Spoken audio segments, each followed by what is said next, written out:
This is Eldritch Buds, an actual play Dungeons & Dragons 5th edition podcast. What's up, Eldritch Buddies? Buddies. Sitting at the virtual table with me today is Scott. Sneaky, stealthy, and taking notes this week, Cambrio Voss. Wills.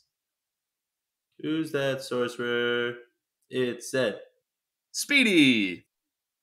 The big chode with 2 more copper than he did last episode. Firebard chode. And Josh. Jinxie, the druid, who doesn't know his left tusk from his right tusk. And I am your One's DM, broken. Connor. I was going to say, they're two very visually different. They're very different. You should see them at the same time. You've seen your own picture. Bad peripheral vision. Fair enough. Forward-facing vision.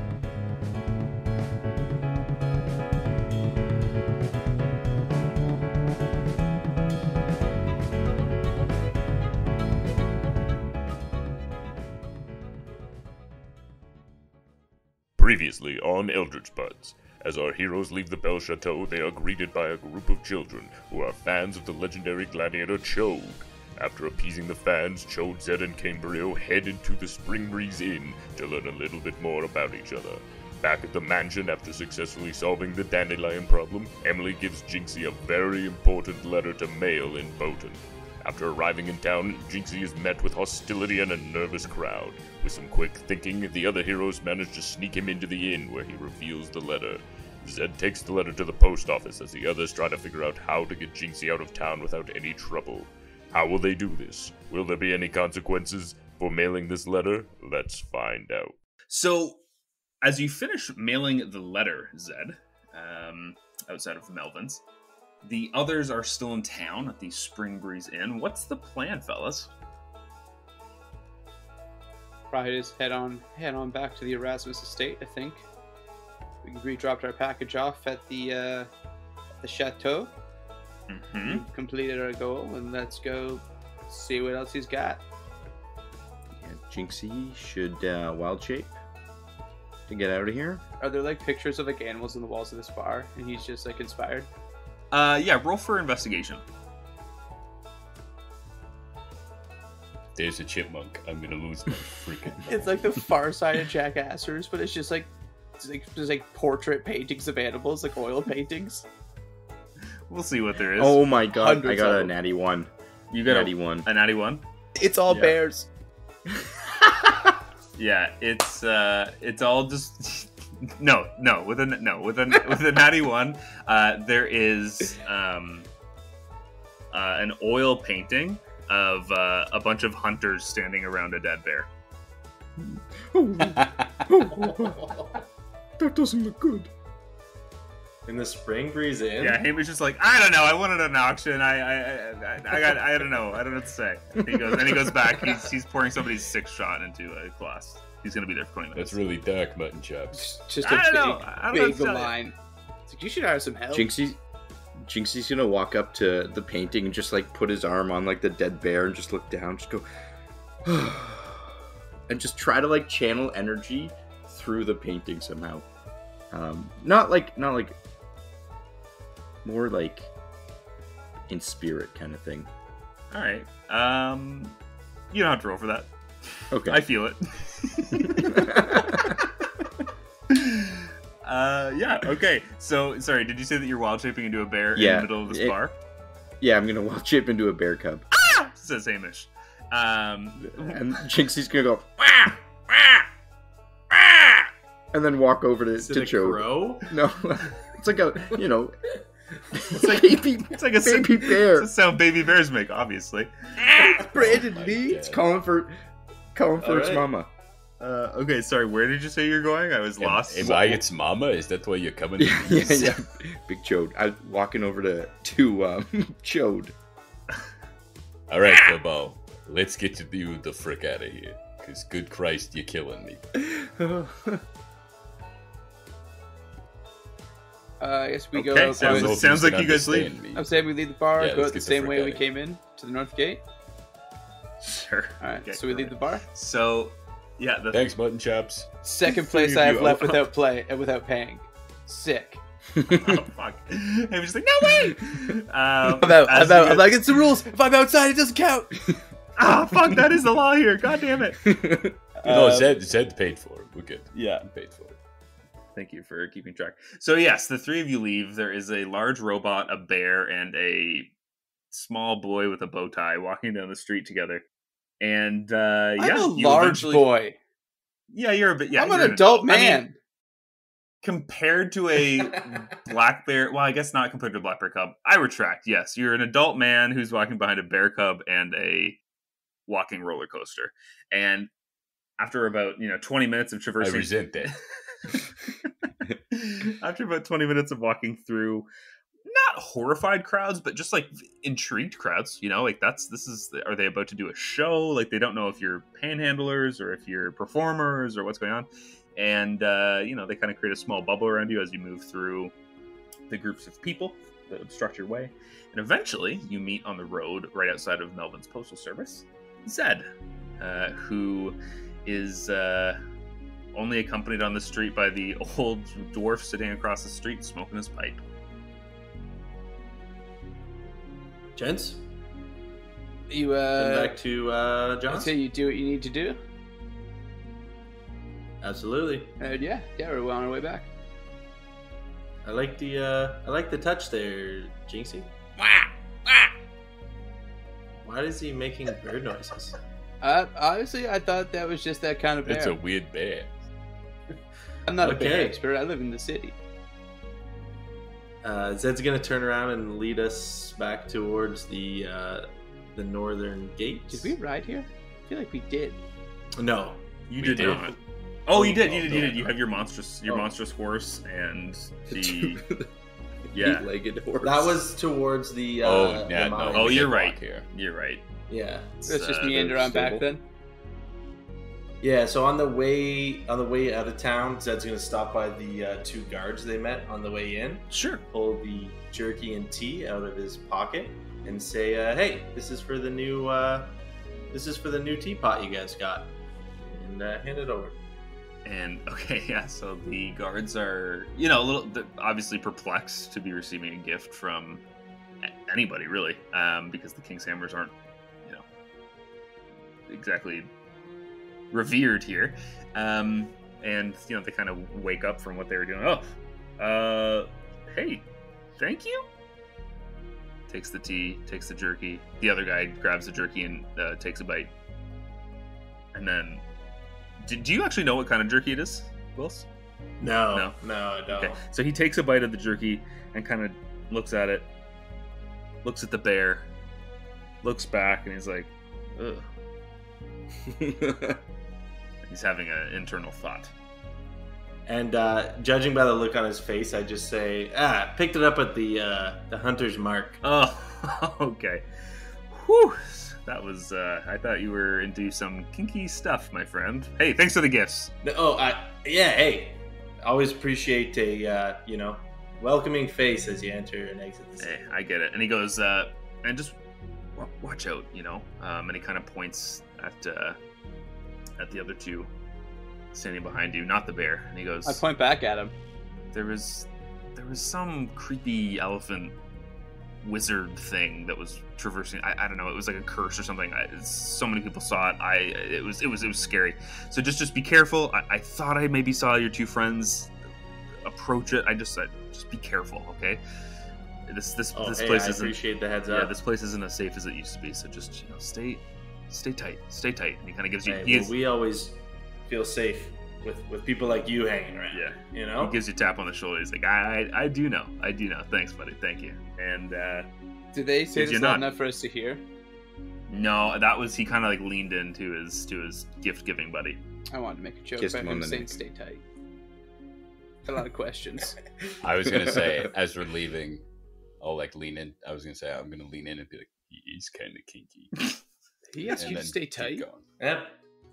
Okay. Well, luckily you guys didn't hear that. None of that was said. And we're all heading back to Erasmus Estate, a la Speed Your Travel, Erasmus I estate. think. Hey, great stuff. Wow, this took a turn. Okay, so as we all know, it takes about 2 hours of walking time from town to the Erasmus estate. And Did we know that? you do I now. think so. And what I will How we say, got here? I think we left the horses at the mine. We did. You Can definitely- we pick them up on the way back, please? so funny enough, I was going to say that on the way back, you do notice that the putrid smell along the roadside is getting better. It's only been, it's hard to say, this is episode 6. I think it's been like a day and a half since you guys killed the iguana, so it can't have done too much. It was yesterday. Sunday. So, that. same day. Yeah, it was this morning we did that. It was this morning. Yeah. No, it Take wasn't. that. Went from there. No, went from there. We went back. Oh, you did. John said, "Can you guys go into town?" Yeah. We went into You town. guys had a busy morning. You doing anything this You did. afternoon? That's right. That's right. I thought for some reason you guys went to bed there. Yeah, Like you're Super right. Mario okay. Sunshine. Is it just because it's cleans been up 3 pretty quick. episodes? Is that why you assume? Can't keep track, guys. Can't keep track. I listen to all the episodes before we record, and still nothing up here.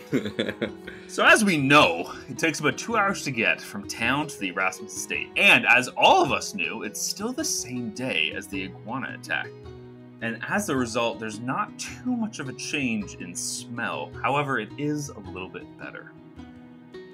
Do you want to stop and try and look for the horses that clearly aren't standing in the same spot that you guys left them in?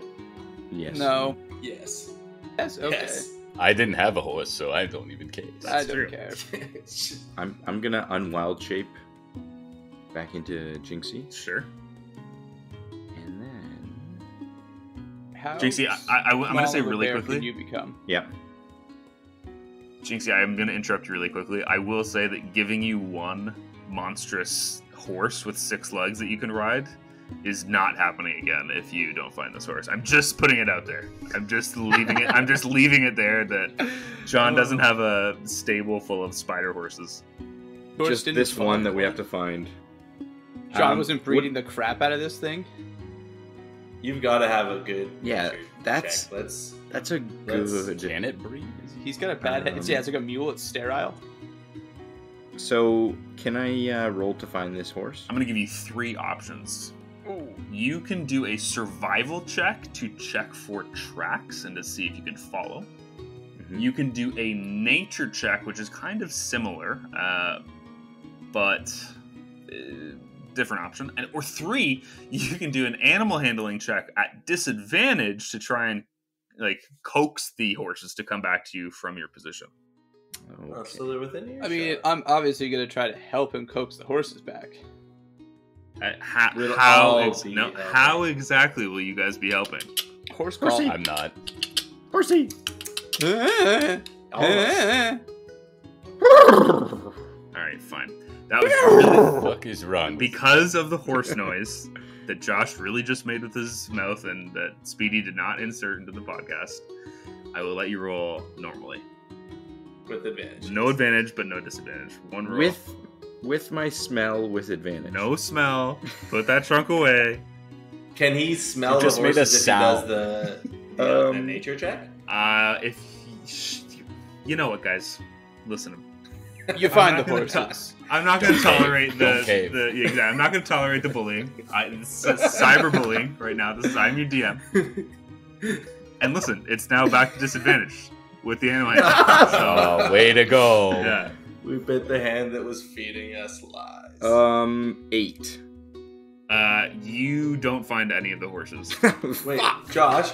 Yeah. Why on earth would you go for the one at disadvantage when the other 2 were normal? No, because he just said you're now rolling at disadvantage. For- 'cause we No, told only you. on the animal For handling animal check. handling, yeah. The Oh. nature and survival were both. He did it. Well, that still would have been Yeah, disadvantage. all right. Jinx, So Jinxie's rubbing off on you. Oh, that was my biggest plus. So, Yeah, it's okay. oops. One more roll. All One more right. roll, Josh. Let's see if you have it. Coward. Natty 1. All right. So, We find the dead horses. yeah. Or 7. So, as you're looking around, you're following tracks. You're like, oh, well, duh! Like they're in like a wet bog. Like, of course I'm going to be able to see the tracks. So you see a bunch of like the cup holder size hoof things in the muck, that are like full of this black ichor that smell, and the thing that you saw earlier today.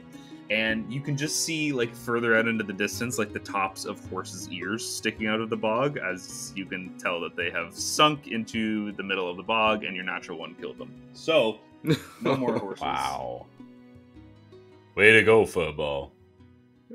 In just 6 hours, we killed all those horses. You know what? Well- in just one roll, you did. 2 rolls, I because feel- you gave him a second shot. Partially And it was responsible. even worse. That's true. Wait, I didn't know that natty one was a life or death roll. I didn't Technically, either. you said it was Shut only up. in combat. All right, shall we? Power of Shall roll. we head back to town? Let's get back to the elevator estate. If John asked, the horses died to the iguana. I'm gonna say All right. Furball ate him. We're heading back. We're Can we fast travel there? Sextarian, my there's no prized more six-legged shenanigans? horse. So it takes you a while to get back to the Erasmus estate. By the time you arrive, the sun has already fully gone down. As you enter, you can smell something delicious being cooked in the kitchen. If you go in and you sit around the table, Mildred offers you a bowl of bison stew before she heads off to bed. We can pick up there if you'd like. I'll take some of your flask, old lady. Oh, I don't need this stew. that reminds me, sweetie. That reminds me. There's a gift in your room. Old lady, you might just become my favorite. Cambria looks grossed out. Might have been my favorite. I thought I was your favorite, Chode. Say a little wink. Because I'm not. I mean, you did pay for beer, Sunshine, so you're moving up the list, that's for sure. I did say I was going to pay for beers, yes. Whether or not Oh, that did you actually not? occurred. I never paid. I left to go mail the letter. I assumed someone else would pick up the tab. No, Yeah, I realized Mutton that Chops last is time not when you gonna left. be It's like, I'm just not going to say anything. We're going. You know what, guys? Just wait till you find out what the fines for dining and dashing a Botan. You guys are fucked. I think I'm paying We're those just gonna fines. blame it on the Loxodon that Yeah. rolled through It town. was the wizard elephant. That's right. We'll sell Furball to him, it'll be fine. Yeah. So, Mm. as you guys are eating and chit-chatting around the table and enjoying your stew, John enters the kitchen. Well, hello, my friends, and how did you enjoy Beaumont?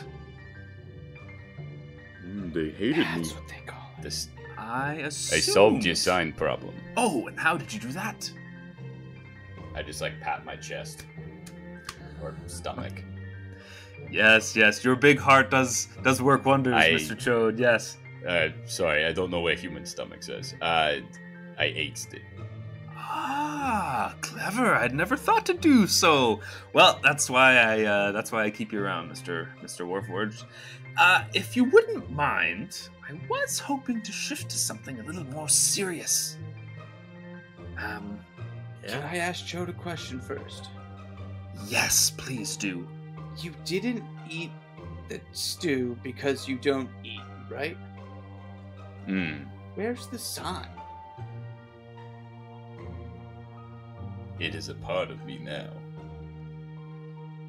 I assume it's the same place that all the boobs go.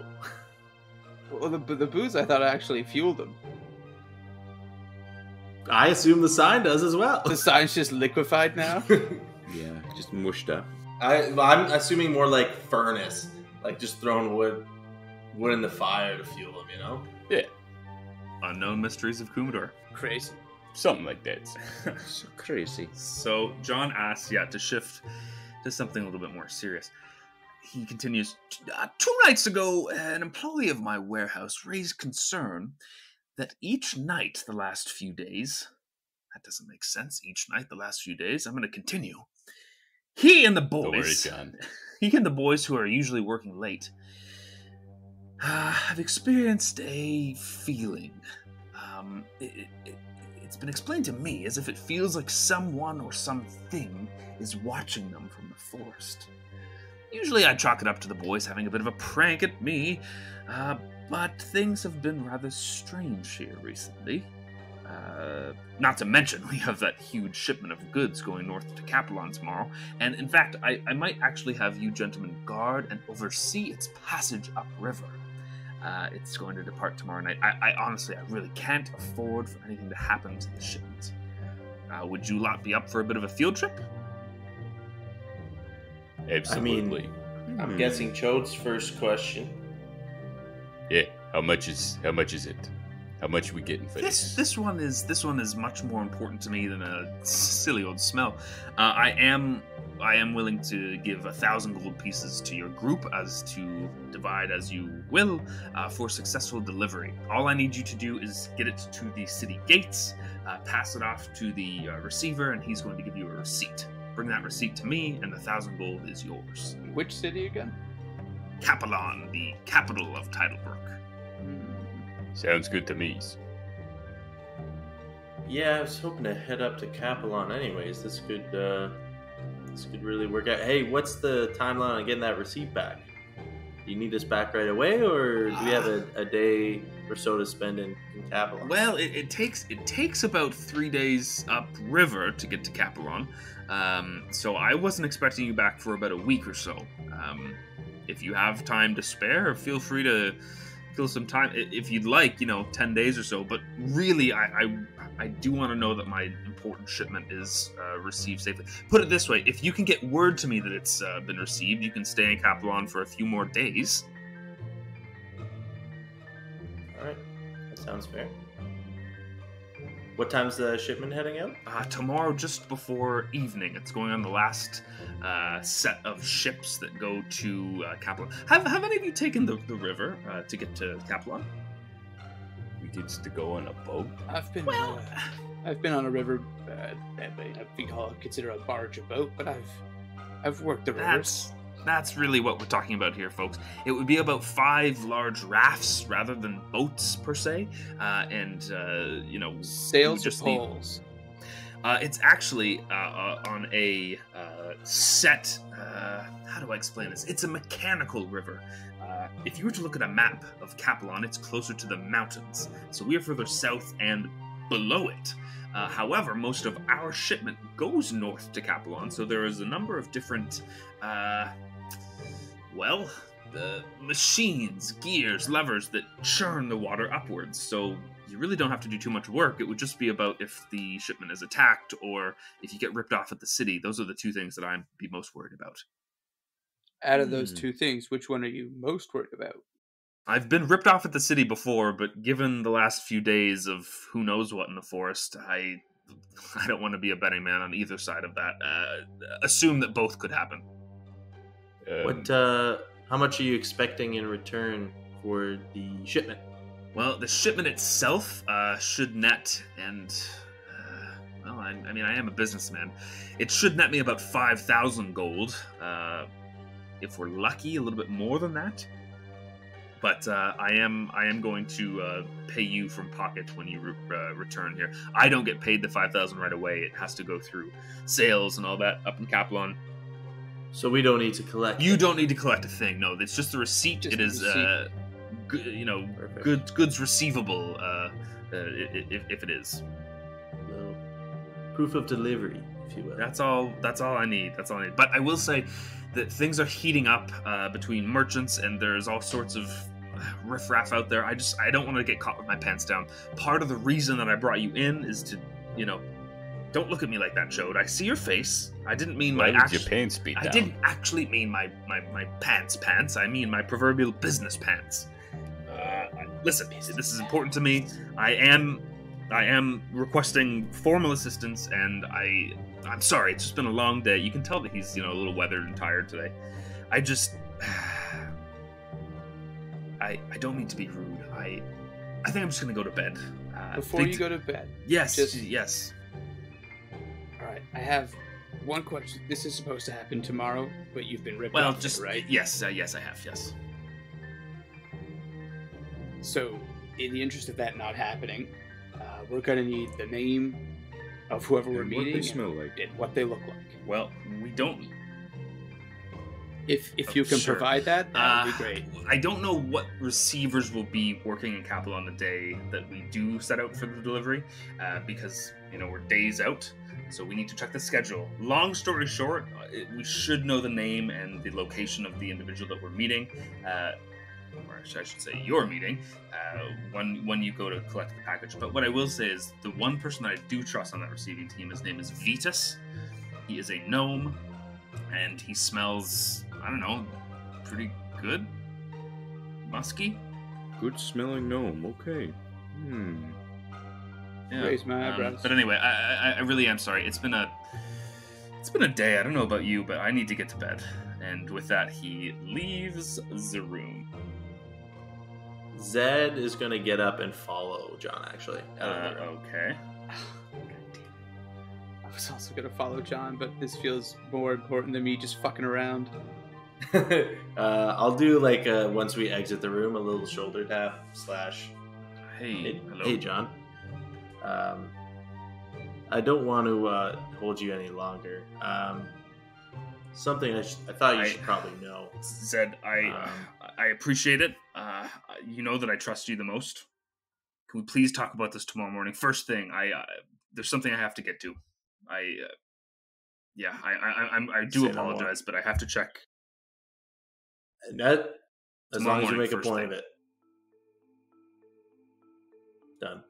Okay. Does anybody else go to bed? Does anybody else do anything? I want to show Chode the wine cellar I found. Sure. Actually, yeah. Gabriel, I know go I ahead. likes you.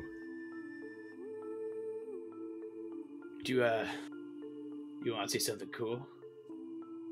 Absolutely. Look at Jinxie, you want to come along? What do you have?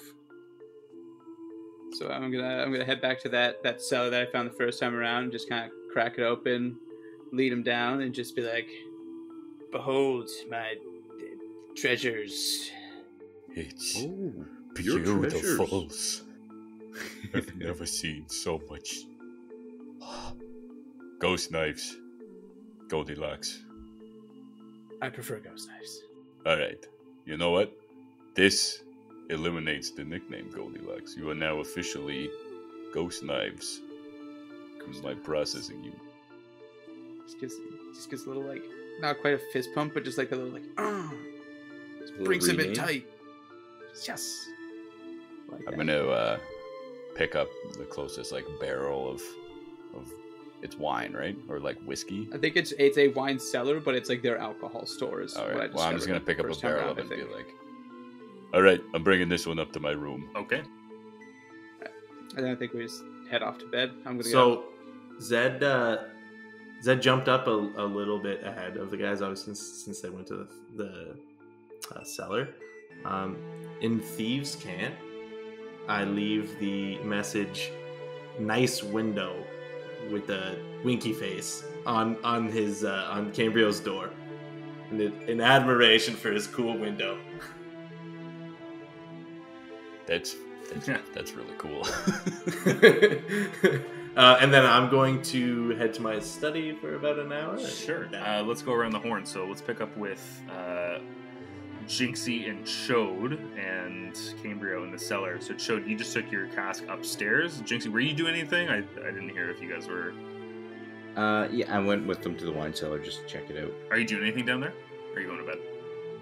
No, I'm going to sniff some of the wine and then go to bed. Okay, perfect. Cambria, so Hop as the you wine. climb the stairs, you can see that there's a small, writing almost in a charcoal, to the normal eye, you wouldn't see it, but you're able to pick up on it, and it's little tiny symbols that are almost left in a smoke chalk. And it reads, nice window. What was it again? Nice window? Nice window with a winky face. Nice Winky window, face. winky face. That's on your door, yeah. How did Elizabeth do this? I was gonna. Who's Elizabeth? Did you say who's Elizabeth? Emily. It's not a Emily. Fuck. All right. I thought it was Elizabeth. I'm calling her that so Should've much. started taking notes last. All right. I got it. Should have. Elizabeth! All I've got is Vetus. I don't even know what that means anymore. The good smelling gnome. Yeah. So just going back to it, it's just, how did Emily do this? And I'm just gonna walk on in and just look at my cool window. Cool. Do you roll down for the night to get a breeze in? It's a broken Shattered. window, so I can't really not have it It open. did so roll there's down always until he breeze. smashed it, remember? I I ask again. Do you roll down the shards or do you roll up the shards? Oh, I mean the shards again. Fuck it. Yeah, I go over to the shattered window frame and like lift it Yeah. up, and then just like put my hands on the glass on the remaining frame, and just kind of like look out the window as if there just wasn't a broken window. But yeah, I'm just looking at the moon. Yeah, sure, okay. So the moon's really nice tonight. It's like a yellow, pale moon. I want to take a quick Thank you, I Mr. wanna take a DM. Very novelist of you. quick glance out the window and just to get the topography of like the surrounding kind of house. Like, does it look climbable? Do I see any parapets? Oh, I see what you mean. I just want to like look out the window and kind of look up and around. Yeah, so up and around, you can see that there's little gargoyle perches, similar to the two on the front, except these are vacant. So you figure that if, you're dexterous enough, you could Assassin's Creed the roof, for sure. But below you, there's not a ton to kind of jump down. It's not like there's a first-story plateau beneath your window. Like, your window is, 3 or so stories high, it looks like, and goes kind of straight down to the front courtyard. You face the front door. Okay. I'm gonna go to bed, kind of formulating in my mind like my escape route out the window if I need to go. Okay, cool. Chode, so you are climbing the stairs with your cask in hand, or on shoulder, I should say. And as you enter your room, you can actually see on your bed there is a barrel with a red bow on it and a note on top. I will open the note. Okay. And opening the note, it says, "Maybe in another life, ... And then somebody has kissed, like, the postcard. What shade is that lipstick, please? Smell it. Well, he I can't don't smell. know. Jinxie's with him. But it is ruby red. Football, get the hell It out of my is room. hot red. But it is a cask of the alcohol that you had the first time that you met Mildred. How did Emily do this? Wait, so she so she remembers my order, but she didn't remember who I was the first time I met her. This lady is perplexing. She's mysterious. She's a riddle wrapped in an enigma. Yeah. Yeah. Sweet.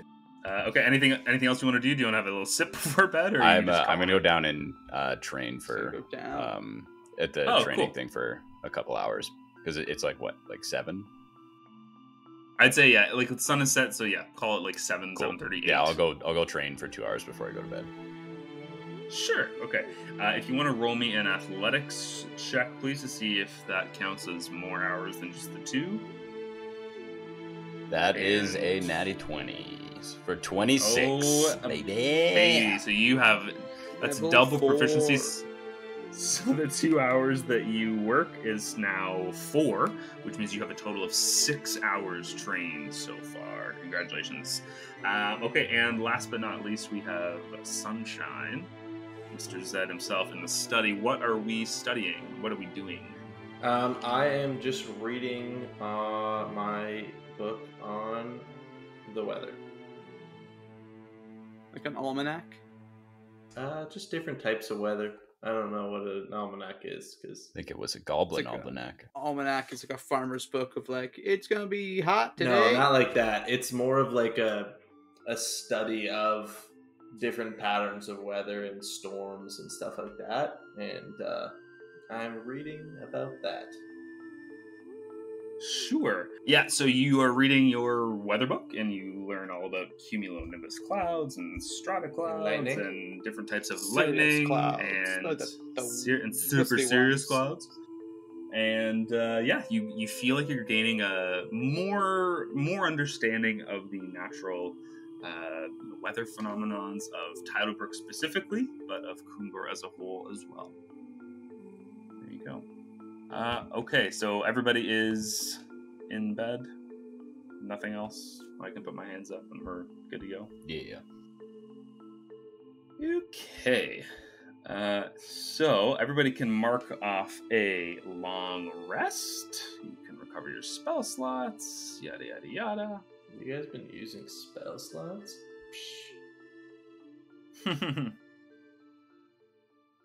Yeah. And as you do that, your characters are no, not leveled up. Are finding sleep in the middle of the night. You are enjoying the warmth of your bed and the dreams of sweet nothings dance in your head. Until a piercing, resounding, almost modern sounding alarm is triggered.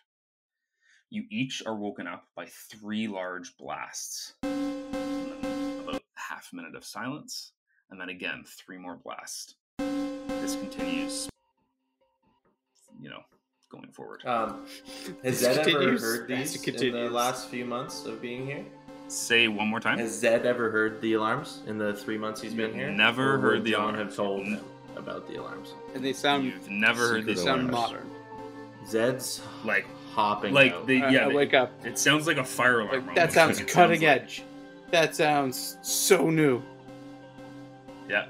Okay, what are we doing? I am I'm out the escape route, to be honest. Throwing Waking up in a on- panic, I'm out onto the throwing on roof. the Yeah, gear going and up to the I'm noise. heading out towards, I'm going to say down the hall towards the courtyard or towards the front door. Sure, okay. Yeah, so to paint this a little bit better for you, in each of your rooms, it sounded like that was the source of the alarm. As you leave to get into the hallway, it sounds like the alarm is also in the hallway. Like, it sounds like in every room of the estate, it's going. As you run down the stairs, going towards the main courtyard, Zed, you can see that John is in the foyer, half asleep or so, as he flips through, like, a manual, it looks like. And he's like, how the hell do you turn this thing off? Oh my god! And he's just, like, tired, groggy, kind of like in a bathrobe, it looks like, and just thumbing through. Okay, I'm going to walk up to him and kind of reach at the book. Like, you want me to take a look? Yeah, sure, take a look. And he just kind of begrudgingly hands you this manual, and he's kind of scratching his head like, what the hell? What am I looking at? You are looking at a security system, and it looks like an instruction manual for setting up and installing the security system. It looks like things that trigger the alarm system, and then, like, you know how, like, in a lease it looks like it's typed up, but then there is, like, customized notes or so, like smoking rules. Oh, tenant can't do this and this, and it's in, like, the penmanship. So it looks like underneath things that set off the alarm, you can see underneath Mayor Highcliffe is kind of written in, and that's that. It's at that point that Korg enters the foyer and approaches John and essentially asks if he needs any help as well. And there's a look of strange contemplation on John's face, as if he's doing some mental calculus. Korg, I actually do need your help, as things are kind of coming to him. I need you to stay here with Mildred and Emily. Me and the others are going into town. Zed, and he points at you, Zed. If you can please get the trading cart ready and suit up 2 fast horses. The rest of you pack what you need. Bring whatever you might need in case of an emergency. This alarm you're hearing is linked to Beaumont, or Boton, whatever the fuck it's called these days. It's a warning system that something terrible has happened, and it's the mayor's way of congregating everybody as a safety precaution. I obviously hope that this is some magical interference or perhaps a false alarm, but I need to check. I need to be sure. Of course, we would be safer here, but we're not going into town for the safety of ourselves. We're going to protect people from whatever the fuck is causing this alarm. Go. And he starts kind of pointing out at you guys to kind of get together as he starts rushing upstairs to get himself prepared for this ride. I will do those things. Okay, anybody else doing anything? I'm built ready, so I'm good. So, I didn't technically hear any of that because, like I said, as soon as the alarm went off, I went up my escape route onto the roof, and no one came and got me. So I'm just out there. Are we psychically linked? We weren't, and I have to No, see okay. you. I was No, you're hoping not. you guys would go into. Once Zed goes into the courtyard, I can. If I can see him. Yeah, well, I'll be out there prepping the horses. So that's what I figured is I would see what's happening. So Well, I psychic link. think I So would is have it- went back up to grab you, since I was like, I don't need to get me ready, but clearly Cambrio isn't. He is. So I'll go you get. go, I'll you go into my room. Yeah, I'll bang on your I door. hear him. I do a sweet little swing around back into my room. What's going on? Acrobatics roll. I get the lowdown. Thanks. That was very brief and effective. You missed the acrobatics roll. Nice try, buddy. Cool, Acrobatics cool, roll. See how cool. cool it is. Cambrio, you's in I'm doing an there. acrobatics roll. I'm trying something. It's be a little flippy. 16. Yeah. Okay. So yeah, you come in, you flourish. Everything looks Sick. cool. Continue, Chode. Cambrio, you's in there. Flip happens. Yeah, I'm coming on out. And then I open my door and I go. How- Did all the did- cool stuff. Were before. you sleeping? This. Did you not hear stuff's this? I immediately went onto the roof. I heard it right away. Actually, But, that's kind of here smart. now, ready to go. All right, grab all your What's shit. going on? We're going into town. Apparently, there's somebody or something happening there. That's why this is all happening. All right. I grab my little kind of sword belt that's hanging on the back of the door. I'm good to go because Cambrio travels light. Okay. So I assume that everybody is ready to go to town. If not, please interrupt me. But otherwise, we're going to continue. Yeah, I figured Uh, Jinxie went, to get the no. horses ready. Okay, perfect. So Yeah. Zed and Jinxie. Zed, you of course know that John is referring to his stagecoach that he sometimes flaunts when he travels to town. It is very like think Cinderella arrives at the ball. Like it's very extra and pompous and velveteen and like it's just so much. It's John if he was turned into a stagecoach. Reverse Cinderella. Other than other than a larger shipping wagon, it's really the only car he owns that will fit all 5 of you. So you all pile in, he takes the reins, gives a hiya, and off you go. So, over the next 40 minutes, you ride faster than you've seemingly gone before. John is actually an amazing rider. Yeah, he's a great jockey. And as your eyes kind of shake the grogginess and you come to your senses more, it's hard to say exactly what time it is. It's still very dark, but there is a purple hum of the horizon. It's before dawn, but probably only just. It does take you only about an hour to get into town. Like I'm saying, you guys are ripping it right now. You can just see the blur of the trees as you are going down the road. And as you crest the hill to see into the valley on the river where the small village of Botan sits, you also see a large plume of smoke rising from one of the buildings nearest the northern gate. There's a large group of people gathered around the area, and as you get closer, you can see that King's hammers are creating a bubble of space, so people aren't getting too close. The fire is out now, but you can tell that the damage is done. Melvin's postal service is a husk of what it used to be just a day ago. You said the King's Hammers sort of have like an irregular uniform, right? Yes, but regular enough where you can tell, like, oh, they're all wearing the red cape. They're all equipped Okay. with kind of the same warhammer. Like, it Okay, looks... so I can't use my disguise kit to sort of shimmy one up on the way to Botan. The hammer, I forgot about that. That I would say, super sick. Yeah. I would say at this point, no. Are we still in the carriage? I will say that you're pulling up, like you've gone into the gates, you've gone past the northern gate where there is no guards, but because Melvin's Postal Service is a mere, 50 meters or so from the gate, like you're kind of pulling up to the back or so of the now 300 people that are kind of gathered around as more people are shuffling in. So after a few minutes or so, yes, you get out of the stagecoach, you're sort of near the front, kind of in the mid, like you're almost in between the postal service and the guy's house that was smoking yesterday, if that makes sense, in the middle of the road. You don't think that smoker did this? He was so It's scared. just, a loose ash. It happens. So as you're speaking, a weathered dwarf in plate armor stands nearest the wreckage. He has a long blonde beard with a lightning strike of white down the center and a bald head.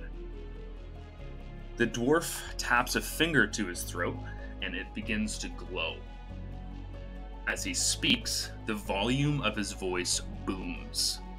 The whispers, including your own, around the ever-growing crowd are now beginning to hush as he's kind of taking control here. People of Botan, as your leader, it pains me to see this town in any sort of suffering. Sarah was a wonderful member of our town, and at such a young age, to pass so violently is horrific. I have called this meeting to see that no one else can report any injury, harm, or crime done by whomever done this, and kind of asks the crowd, and people are like, I don't know, kind of shaking their heads. I called this gathering to assess what else was seen this night. Does anybody have any information that could lead to a solution? And you can see that one of the king's hammers raises his hands to speak. The dwarf in armor nods at him. Mayor Highcliffe, myself and 2 others were first on the scene. There was a shouting and a hollering inside Melvin's. Myself and other guardsmen went to investigate. As we were about 60 feet from the door, a large explosion occurred and sent us all to the ground. We saw a group of, 8, 10 cloaked figures leave, but we couldn't get sorted in time. That's when we found Sarah's body inside and we sounded the alarm. And the dwarf in plate armor goes, okay, very well. And where is Melvin? And someone from the crowd shouts, he left town yesterday about 4 o'clock to deliver to Capelon. He's not supposed to be back till early next week. And the mayor continues, that's a shame. Oric, can you please send 3 men along the route to Capelon to try and get to Melvin? He needs to be brought home immediately. Is there anything else? And he's kind of looking to the crowd as if you yourselves want to pipe up, you have the ability to. Can I whisper to John? Yes, John looks pretty enthralled right now with what's going on, but he does give you the ear. Yes, what do you want to whisper? Maybe is now the best time, Mr. John. Your daughter, she had us deliver something to this outpost. What? And he kind of looks at you and is going to... What are you... You're trying to be honest with him? Yes. Okay, I'm going to roll something quickly as the mayor is about to move on because he can't hear whispers. Is there anything else that anybody wants to say out loud, or are we continuing with this whisper conversation? Camrio's just kind of uneasily assessing the crowd. He's listening specifically for the words elephant or loxodon. Can I don't know if I should roll a history check or whatever here. I want to think back to the man I saw out front smoking a pipe. But sure. I kind of saw him in passing, so I'm wondering if I roll a history, whether he was of any significance, maybe I can recall some more important details. It's the only person I remember seeing. Is that fair? Yeah, I mean, sure. Yeah, absolutely. 19 plus 2, 21. Ooh, with a 19. Yeah, let's see what you remember. So you remember that there was an old, grizzled dwarf who was smoking a pipe on his porch, who looked like an old grizzled dwarf who was smoking a pipe on his front porch. There wasn't too much to him, and you know that to be true with your 19. 21, but yes. I say, well, what about good. with his 21? Yeah. He's the big bad. Yeah. But with the 21, you know he had a lighter in his hand and a manifesto that said, "Burn this motherfucker down." Probably did have a lighter in his hand. He was smoking a pipe. Do they have lighters? I would think a match. Yeah. Probably a match for him. Modern alarms. Anyways, modern I'm saying nothing. I don't know if anyone else has something to say. Furball, you should stay in the coach. They already don't really like you. Or just be a bear again. The little bear was great. I would say at this point, people are so focused on the burning husk right now that nobody's looking at the furry tusks right now. Just look like a big man. More for making sure they don't point at him and say, it was him. Turn around and goes, oh, that burning building we were just looking at. Anything weird happened yesterday? Yeah, that guy. But I never went into the building. I mean, yeah, I kind of sped you guys into town, so if you want to say that you were a bear at this point, no, Josh, I'm you still can jinxing. do that. Okay. Okay. So eventually, as the mayor asks if anybody else, has anything to say, eventually you do notice that there is an old, weathered dwarf who sits up on his porch, who has been watching this gathering in front of his home apparently the entire time. He clears his throat, stands, and says, "I've been knowing Melvin and Sarah since they moved to Beaumont 9 years ago."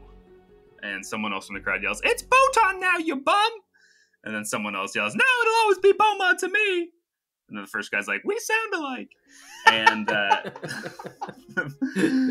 the mayor puts up his hand and kind of says, "Not now, you belly scratchers. Let the Silverbeard speak." And the old man continues. "Every day about 4 o'clock, I come out here, smoke my pipe, and ruminate. Did so yesterday, too. Only person I saw enter that establishment after Melvin left was a hooded fella, a long stick. Didn't look dwarven or halfling or nothing. Went in there with the package, came out right before she closed shop, and then disappeared." And then, like, kind of as people are looking around, like, "Oh, that's new information. Oh, whisper, hush, hush." He actually looks at you, Zed, and says, "Oh, and in fact, he is right there," and points at you, Zed.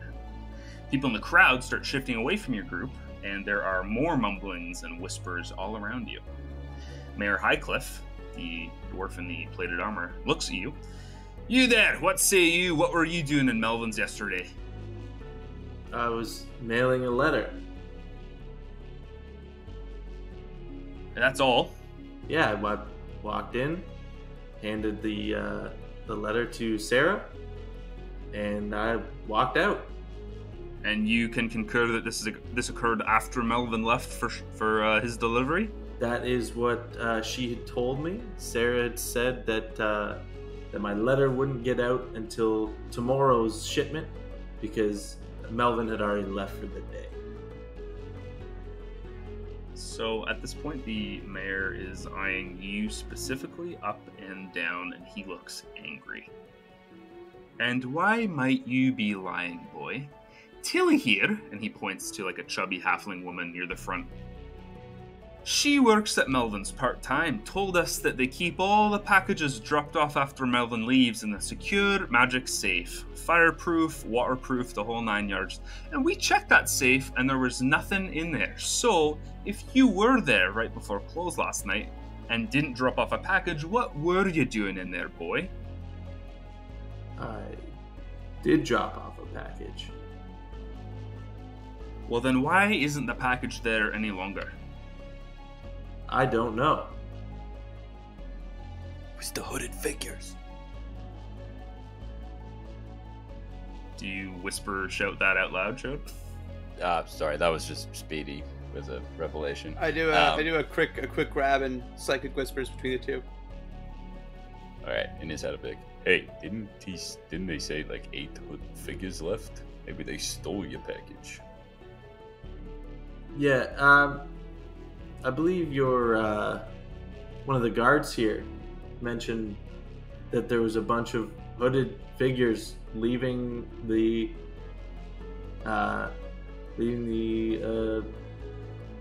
Melvin's, I should say, right after the explosion. Would that And not be a prime? Yeah, at this point, people start kind of looking around, like, yeah, they did say that. That does make sense. And people are kind of like murmuring and now start nodding with you, as Mayor Highcliffe kind of scratches his chin and says, "Well, then perhaps we have a missing item, boys. What was in that letter that you dropped off there?" It was a university application. And with that, John shoots daggers at you. I'll turn around to John. This is what I wanted to speak to you about last night. You did say first thing. It's Definitely first pretty thing. first thing. He just closes his eyes and starts shaking his head. A university application? Why the hell would 8 hooded figures go in, light a place on fire just to take a university application? That doesn't make any sense. And people are starting to, like, kind of not agreeing with that. Cambrio puts his hand up. Yeah, there. We don't know that's only thing they took, because if they took anything else, it would also be gone. That's true. Good What if point, there was Ghost multiple Knights. things in this safe? magic safe, and it was Addict all over stolen? there. The addict over there only comes out at 4 p.m.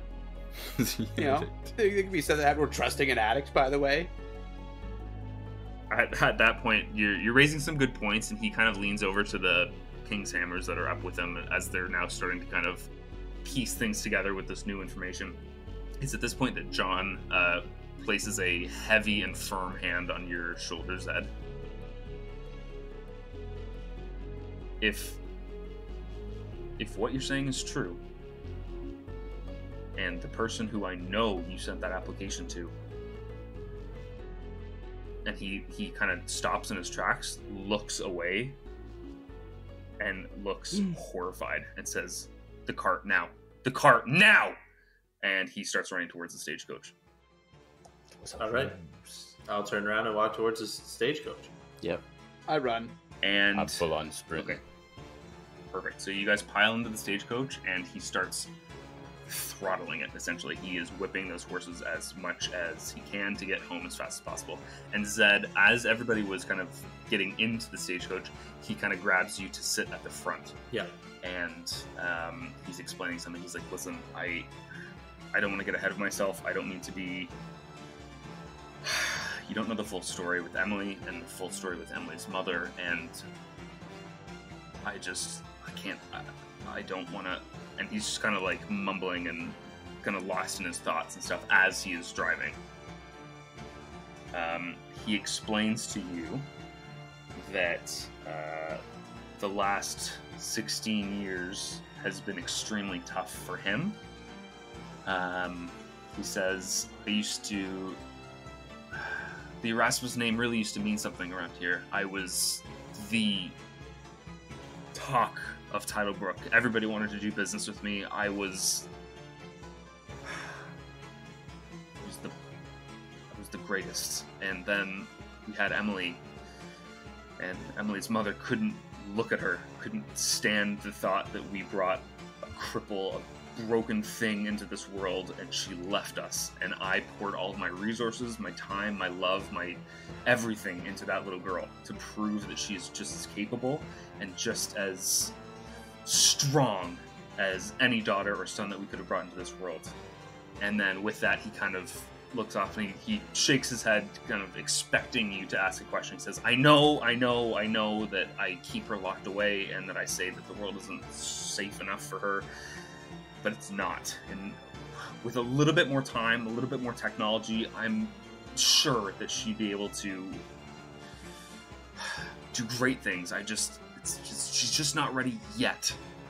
And if you have any questions on what was just said, we can get into it for the journey home, but otherwise we can kind of fast travel. I do, actually. Sure. Well, first, John, look, I wanted to talk to you about the letter. But that was, like you said, that was, I mean, partially when I found out she'd given it to Jinxie. I figured I'd mail it through because, like you said, right, she is as capable and as important and as valuable to this world as anyone else. And I wanted her to know that. Not that it was my place, but it looked like it was gonna, happen one way or another. So I wanted to talk to you about it. But I gotta ask, why when you found out about the letter did you want to get out of there so quickly? And he's trudging right now. His eyes focused forward on the road, and he says, I, and he kind of like, you can see that there's tears in his face right now as he's kind of like shaking them away. He's like, just have a bad feeling. And he continues racing down the road, and it's about an hour or so as you're now traveling kind of up the hill. It's a little bit slower to get home. Yeah, I'll stay pretty hush for the rest of the way.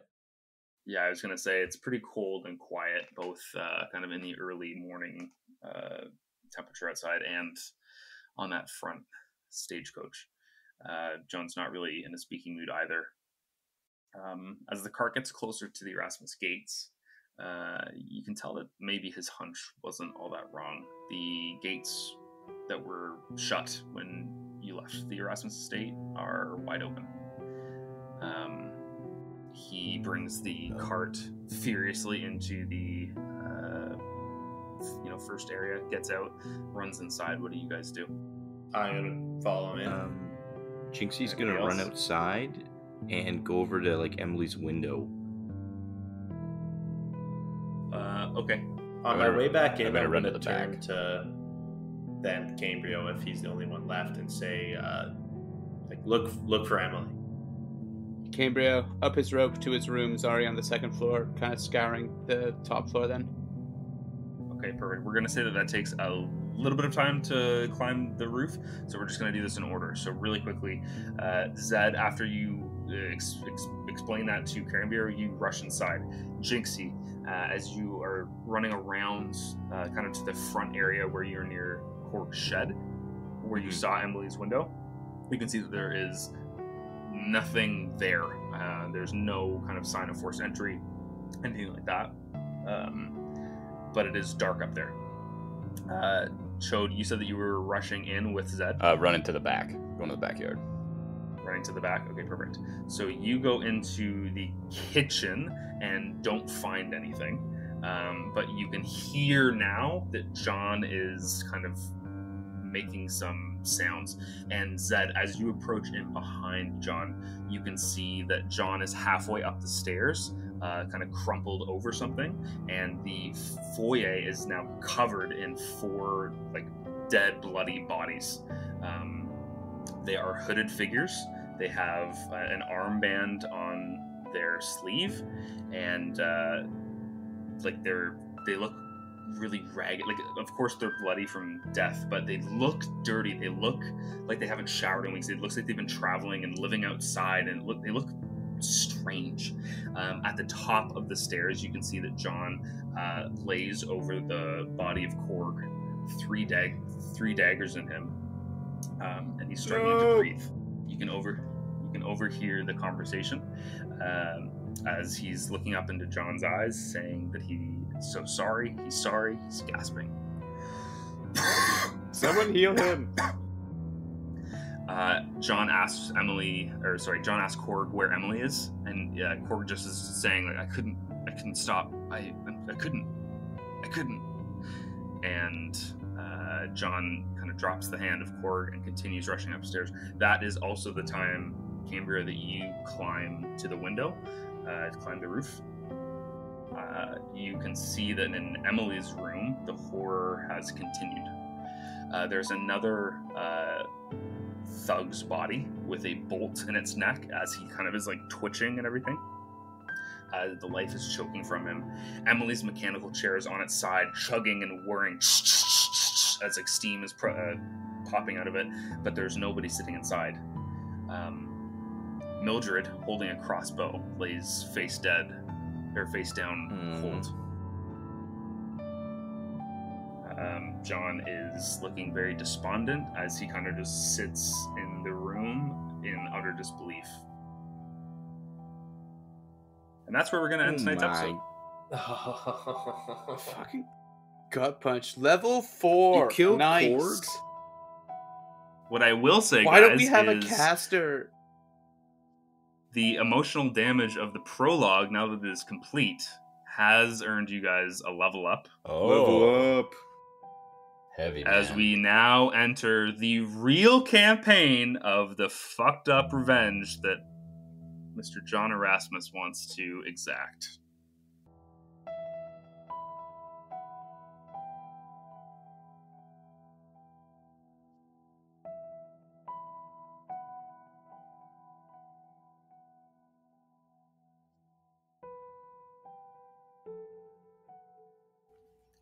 Thank you for listening. If you enjoyed our podcast, please rate and review 5 stars for the 5 stars of the show. A special thanks to Matthew for designing our map and to Isabel for creating our art. You can find their work on Instagram at Matthews_makings and at Laco Miles, LACOMYLES. Thanks as well to Drew Hewitt and Arcane Anthems for doing our theme and background music. For music you too can use, visit patreon.com/arcaneanthems to add the perfect theme to your home game. You can follow more Eldritch Buds news on Instagram at Eldritch Buds or on our subreddit at r/Eldritch Buddies.